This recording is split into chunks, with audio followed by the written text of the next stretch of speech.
സദ്യ കഴിക്കാൻ എല്ലാ മലയാളികൾക്കും ഇഷ്ടമാണ്. പക്ഷെ ഈ പ്രമേഹ രോഗമുള്ളവർ എങ്ങനെയാണ് ഈ സദ്യ നോക്കിക്കാണുന്നത്?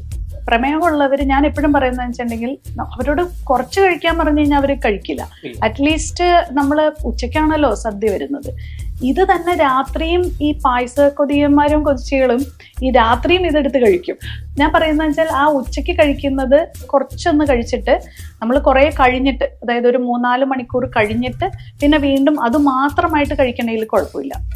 അല്ലെങ്കിൽ നമ്മൾ വെച്ചാൽ ഇന്റർമീഡിയറ്റ് ഫാസ്റ്റിംഗ് എന്ന് പറയും. അതായത് നമ്മൾക്കത് കഴിച്ചിട്ട് ഹെവി ആണെങ്കിൽ നമ്മൾ ഒരു നേരത്തെ മീൽ അങ്ങ് സ്കിപ്പ് ചെയ്യാം. ഞാൻ ചില സമയത്ത് എനിക്ക് നല്ല ഇഷ്ടപ്പെട്ട ഫുഡാണെങ്കിൽ ഞാൻ നല്ലപോലെ കഴിച്ചിട്ട് ഞാൻ ഒരു നേരം കഴിക്കാതിരിക്കും. അപ്പൊ പിന്നെ അത് പ്രശ്നമില്ല. അപ്പൊ നമ്മുടെ ബോഡിക്ക് ആവശ്യമുള്ളത് ഡൈജസ്റ്റ് ചെയ്ത് ഇത് ചെയ്യാൻ ഞാൻ വിചാരിക്കും എനിക്ക് അർഹതയുണ്ടോയെന്നാണ് ഞാൻ എപ്പോഴും ചിന്തിക്കാറ്. എൻ്റെ മുത്തശ്ശനും പറയുന്ന ഒരു കാര്യമാണ്. അതായത് ചില ദിവസങ്ങൾ നമ്മൾ ലീവ് എടുത്തിരിക്കുന്ന ദിവസം നമ്മൾ അധ്വാനിക്കുന്ന ദിവസവുമായിട്ട് നമ്മൾ കമ്പയർ ചെയ്യുമ്പോൾ ആ ദിവസം അതിൻ്റെ ആവശ്യമില്ല. പക്ഷെ തിരിച്ചാണ് ആൾക്കാർ ചെയ്യാറ്.